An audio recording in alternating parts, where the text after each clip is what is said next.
Oi pessoal, bem-vindos ao canal, eu sou a Nina.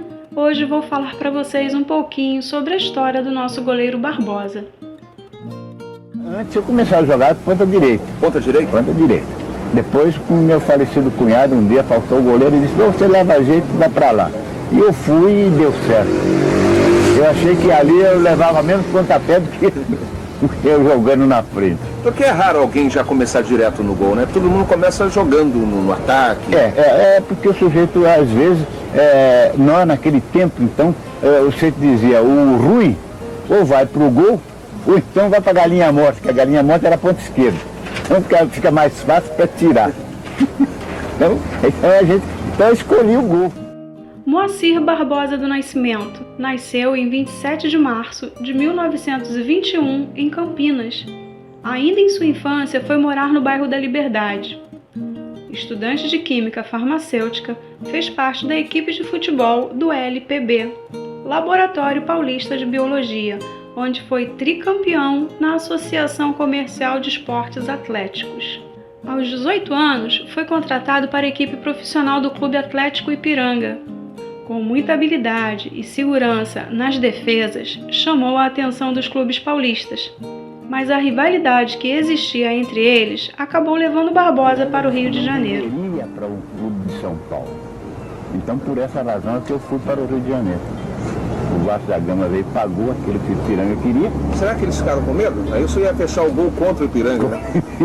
E aí não daria, né? Então, todos preferiram, mas aí entra uma espécie, na época, vamos assim dizer, como hoje existe um Castor, um Anísio, que são senhores absolutos de escola de samba. Naquela época, a família Jafé era quem dominava o Ipiranga. E eles eram donos. Então o Jafé disse que eu só jogaria no time do Rio de Janeiro. Então esse time do Rio de Janeiro seria o Flamengo, que era o time do irmão dele. Mas o Vasco se antecipou, e veio, ele pegou e levou embora. E eu fui.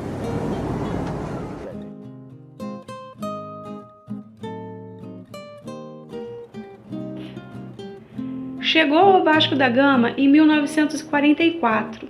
São Januário era considerado o templo dos grandes clássicos. Barbosa era o sexto goleiro do time. E nas poucas oportunidades que teve para jogar, acabou quebrando o braço, as costelas e a clavícula em disputas com atacantes adversários. Em 1945, assumiu a vaga de titular e embarcou de vez no Expresso da Vitória.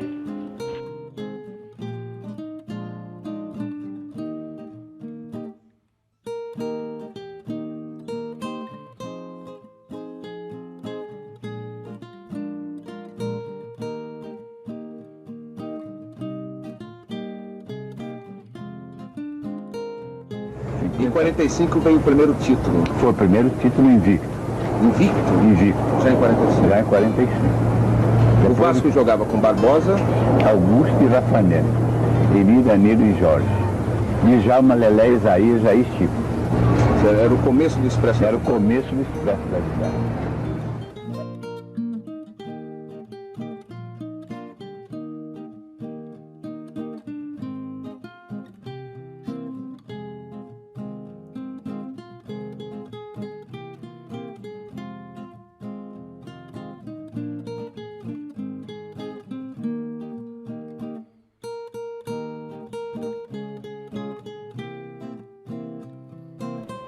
Vestiu a camisa da seleção brasileira pela primeira vez contra a Argentina e o Brasil perdeu de 4-3.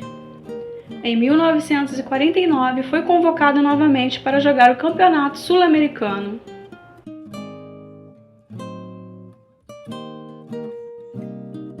Nessa época se jogava muito pouco, a seleção jogava praticamente 2 ou 3 vezes por ano, que se disputava uma Copa Rio Branco com o Uruguai e uma Copa Roca com a Argentina, que não havia mais. Então se jogava a seleção brasileira, jogava, vamos assim dizer, 4 vezes por ano. Mesmo porque as seleções da Europa estavam mais preocupadas com o pós-guerra. Com pós-guerra, exatamente. Então não tínhamos não tínhamos aquele contato. Então o contato era mais clubístico. O contato era mais clubístico, porque o Vasco funcionava, né? Então, já desde 47 que o Vasco estava vindo para a Europa. Né? Então, era um dos clubes que mais viajava. E aí tinha, vamos assim dizer, mais contato com o futebol europeu. Essa seleção do Sul-Americano de 49 tinha muitos jogadores do Vasco da Gama? Em 49 tinha uns 5 ou 6. O senhor? Eu, Augusto, Wilson, Eli, Danilo, Maneca, Ademir, depois Jucan. Bastante bem. Tinha bastante. E o técnico era Flávio Costa? Era o Flávio Costa. O técnico era o Flávio.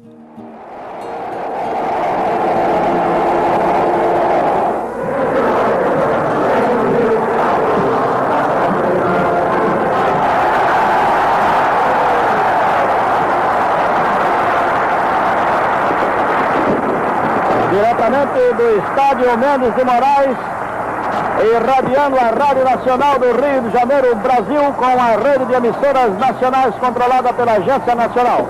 Acaba de ser cantado pela multidão o hino nacional brasileiro, repetindo o magnífico espetáculo de civismo que já tivemos oportunidade de presenciar também na última quinta-feira aqui no estádio Mendes de Moraes, por ocasião da peleja entre o Brasil e a Espanha. Tudo pronto para o início. Jorge Cury atuando com o ataque brasileiro nesse primeiro tempo, enquanto nós ficaremos com a defesa brasileira e o ataque uruguai. Movimentou Ademir para Jair.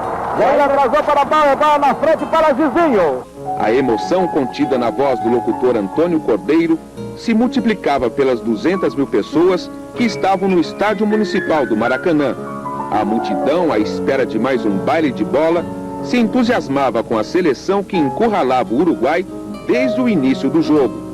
O centroavante Ademir, o artilheiro do Brasil, era o temor do goleiro Roque Máscoli. Mas a torcida aflita viu o primeiro tempo passar sem que a seleção brasileira marcasse um gol. Aos 2 minutos do segundo tempo, porém, todo o Brasil gritou gol junto com Antônio Cordeiro. Gol! Gol brasileiro!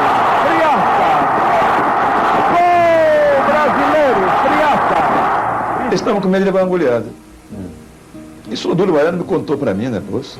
Que pegou, inclusive ele pegou aquele jornal, né, pegou aquele jornal na véspera do jogo, saiu com aquela fotografia com o Brasil campeão do mundo, já está assim no jornal desse do Rio, ele pagou o jogo, entregou um a cada um, assim, já ganharam de 6, de 7. Nós não vamos fazer esse papelão, nós não vamos ser goleados. Era o único receio dele. A única preocupação dele é não ser goleado. Isso ele fala com a gente até hoje, pô. Nós somos amigos até hoje. E chegou lá, quando nós fizemos o gol, nosso time acabou. Sabe o que é dar um banho de gelo? O que aconteceu? Não sei. E até hoje eu não sei. Isso eu não sei te explicar. Que eu corri como louco e sentia que não sei, o time tinha parado. A vitória era bem mais do que o Brasil precisava para ser o campeão do mundo. Talvez tenha sido por isso que os nossos jogadores pararam em campo. Daí em diante, a garra uruguaia se materializou no capitão Obdúlio Varela e a alma celeste pairou soberana sobre o Maracanã.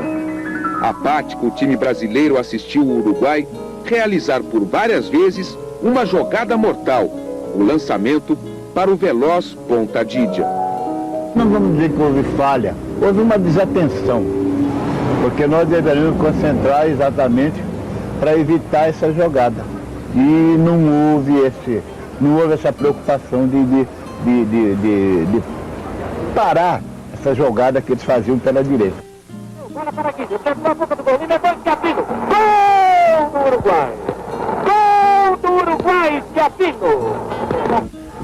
Mas naquele domingo de julho, nem o técnico Flávio Costa e nem os jogadores mais experientes souberam antever a desgraça anunciada e mudar o rumo da história.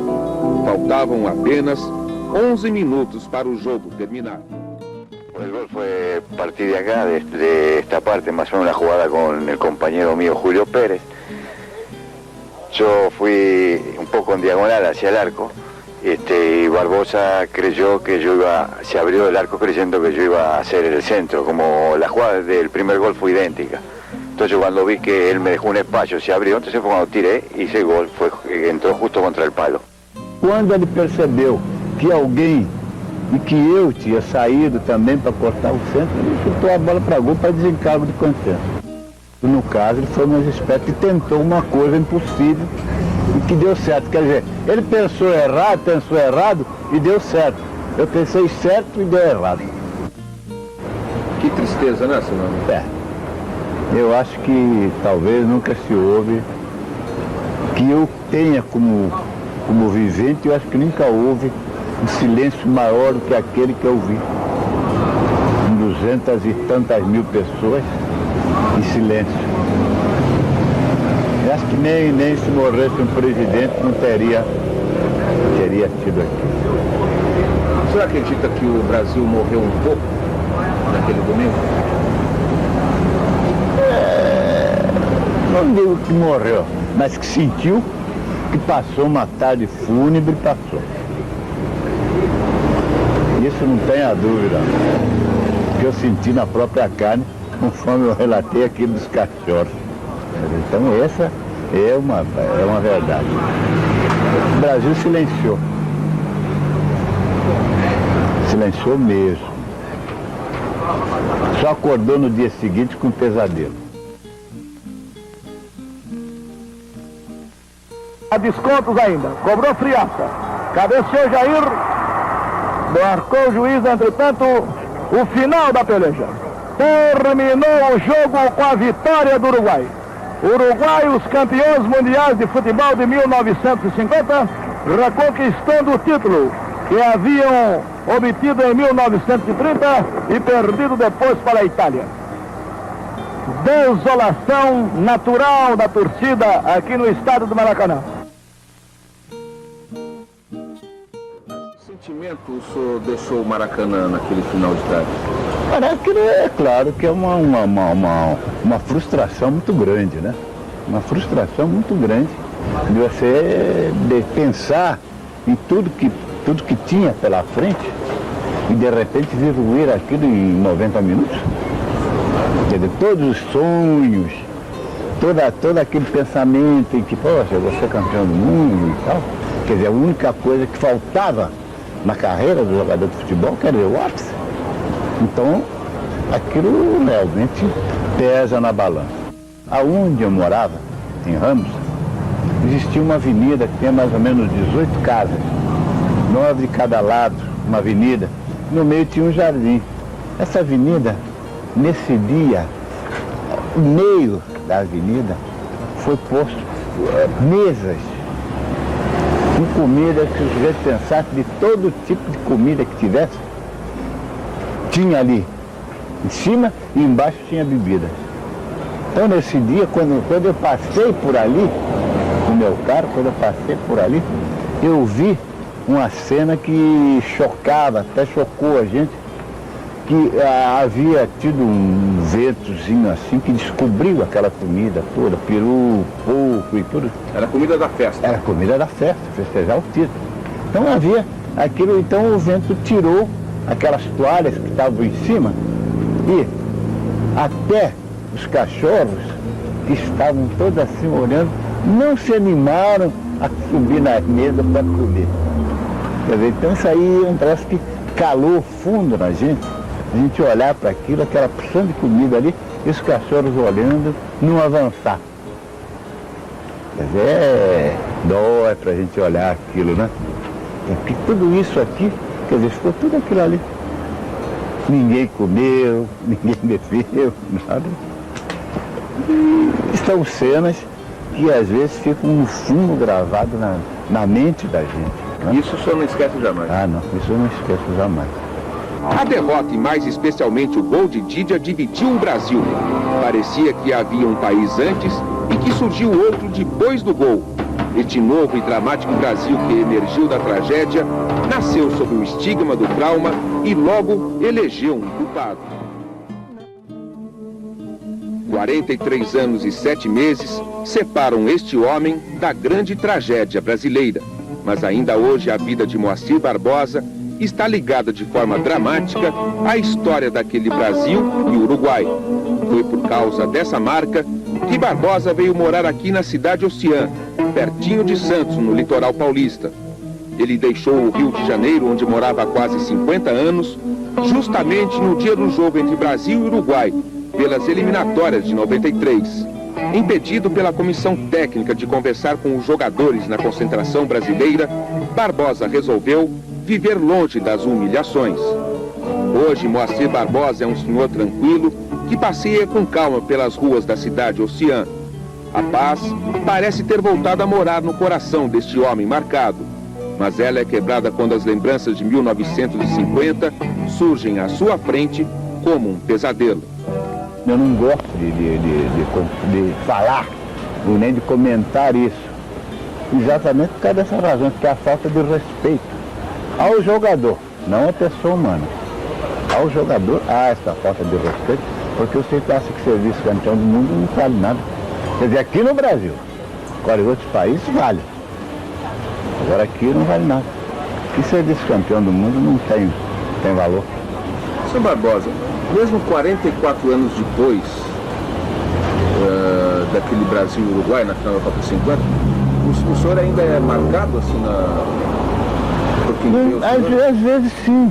Às vezes sim, porque ainda há pouco tempo nós estávamos num bar onde eu frequento e um cara veio e daí falou, mas lá em 1950, sabe? Eu digo, olha meu filho, acabou a conversa aí.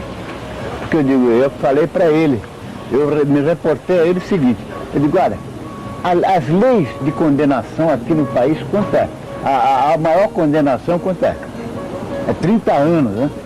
É 30 anos que o sujeito tem que cumprir. Eu digo, então nós estamos com 43 anos, e eu acho que eu já paguei 10 anos ou 14 anos a mais. Então eu não tenho razão para discutir consigo, nem para dar uma explicação. É certo? Porque eu acho que não. Por que eu vou dar uma explicação para ele? Eu não sou um criminoso vulgar, né? Então eu não vou dar explicação a ele. Eu acho que ele não merece explicação, porque ele me cobrar uma coisa depois de 44 anos, eu acho que ele não tem direito a isso. Então eu não dou explicação. Então eu prefiro me calar do que ir discutir, porque eu não vou explicar nada a ele, eu não vou retornar aquilo que já se passou. Então não tem problema nenhum. Então eu prefiro, para não ser deselegante, então eu prefiro não comentar. Mas, Sr. Barbosa, o senhor acha mesmo intimamente que o senhor cumpriu 30 anos de pena? Eu acho que sim. Eu acho que sim. Eu acho que 30 não, porque até hoje eles falam, né? Então foi mais de 30. Então são 44 anos. 44 anos. Então eu acho que eu tenho o direito de, pelo menos, dormir tranquilo. Negro, cabelo já branco, 73 anos de idade, Moacir Barbosa ainda vive debaixo da sombra da injustiça. Talvez seja mesmo difícil apagar a marca da derrota na Copa de 50. Mas o que jamais será apagada é a história de um dos maiores goleiros que o futebol brasileiro teve. Logo depois da Copa do Mundo, Barbosa foi escolhido pelo jornal A Gazeta Esportiva como o goleiro da seleção do Mundial. Ainda em 1950, Barbosa voltou a ser campeão carioca. Ganhou também os títulos de 52, 56 e o do Supercampeonato de 58. Eleito pela Crônica Esportiva como o melhor goleiro do torneio Rio-São Paulo de 59, Moacir Barbosa deixou o seu Vasco da Gama e jogou ainda pelo Santa Cruz do Recife, pelo Bom Sucesso e pelo Campo Grande. Barbosa parou de jogar em 1962, aos 41 anos de idade. Esses 21 anos de história fazem da vida de Moacir Barbosa uma das mais ricas do nosso futebol. Tereza, sua filha, descreveu a trajetória de Barbosa com suas conquistas pelo Vasco da Gama e pela seleção brasileira, usando o termo herói da resistência. Toca um importante ponto, que era o preconceito no futebol direcionado aos goleiros. Ele sofreu preconceito por muitos anos, foi valente, enfrentou tudo, seguiu em frente, enquanto o futebol era um esporte de brancos e feito pela elite. No ano de 2022, uma exposição sobre Barbosa desfez a injustiça vivida por tantos anos. No Museu do Futebol em São Paulo, com o nome Tempo de Reação, que é o termo usado para o momento em que o goleiro leva para iniciar um movimento de defesa após perceber o ataque em direção ao gol. A exposição conecta a posição do goleiro, a trajetória de Barbosa e a causa antirracista. Na descrição do vídeo eu vou deixar o link da exposição virtual para vocês darem uma olhada, tá ok? Em setembro de 2020 foi inaugurado o Centro de Treinamento do Vasco da Gama com o nome de Moacir Barbosa em sua homenagem. Barbosa morreu em abril de 2000, com 79 anos e ainda à sombra da derrota de 1950. Por mais sofrida que tenha sido essa derrota, esse fato jamais poderá apagar uma história tão bela e o legado deixado por esse herói injustiçado por muitos e muitos anos pela nossa sociedade. Glórias e triunfos deixados por esse herói, considerado por muitos vascaínos o maior goleiro da história do nosso clube. Salve Barbosa!